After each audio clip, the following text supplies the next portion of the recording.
Genesis chapter 18. Then Yahweh appeared to him near the trees of Mamre, while he was sitting at the entrance to his tent in the heat of the day.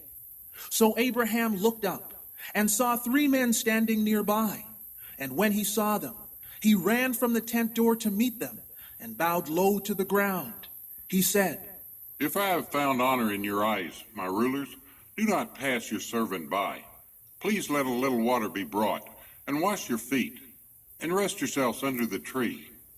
And I will bring a morsel of bread that you may be refreshed, and then you may go on your way, now that you have come to your servant.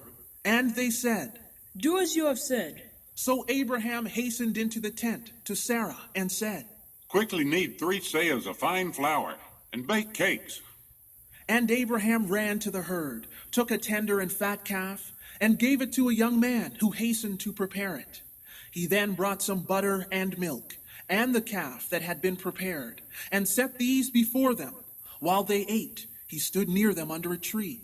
Then they said to him, Where is Sarah your wife? And he said, Here, in the tent. And he said, I will certainly return to you according to the time of life. And behold, Sarah your wife shall have a son. And Sarah was listening in the tent door which was behind him. Now Abraham and Sarah were old, well advanced in age, and the manner of women had ceased to be with Sarah. Therefore Sarah laughed within herself, saying, After I have grown old, shall I have pleasure, my husband being old also? And Yahweh said to Abraham, Why did Sarah laugh, saying, Shall I surely bear a son since I am old? Is anything too hard for Yahweh? At the springtime next year I will return to you, and Sarah will have a son. And Sarah denied it, saying, I did not laugh. For she was afraid. And he said, No, but you did laugh. Then the men rose from there, and looked toward Sodom. And Abraham went with them to send them on their way. And Yahweh said, Shall I hide from Abraham what I am about to do? Since Abraham shall surely become a great and mighty nation, and all the nations of the earth shall be blessed in him. For I have chosen him, so that he may command his children and his household after him, that they keep the way of Yahweh, to do what is right and just, so that Yahweh may bring about for Abraham what he has promised to him. And Yahweh said, Because the outcry against Sodom and Gomorrah is great, and because their sin is very grievous, I will go down now, and see whether they have done altogether according to the outcry against it that has come to me. And if not, I will know. Then the men turned away from there, and went toward Sodom. But Abraham still stood before Yahweh. And Abraham came near and said, Would you also destroy the righteous with the wicked?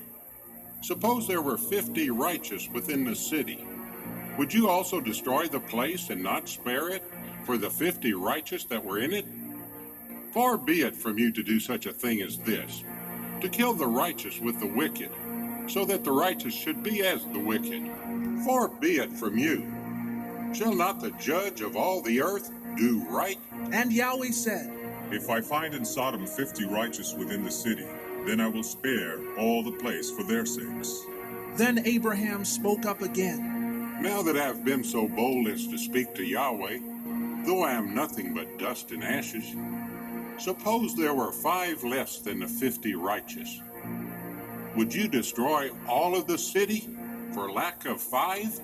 And he said, If I find there 45, I will not destroy it. Then Abraham spoke to him yet again, and said, Suppose there are only 40 found there.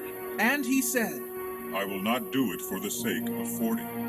And Abraham said, Let not Yahweh be angry, and I will speak. Suppose 30 should be found there. And he said, I will not do it if I find 30 there. Abraham said, Now that I have been so bold as to speak to Yahweh, what if only 20 can be found there? And he said, For the sake of 20, I will not destroy it. And he said, Let not Yahweh be angry, and I will speak but once more. Suppose 10 should be found there. And he said, I will not destroy it for the sake of 10. So Yahweh went his way as soon as he had finished speaking with Abraham, and Abraham returned to his place.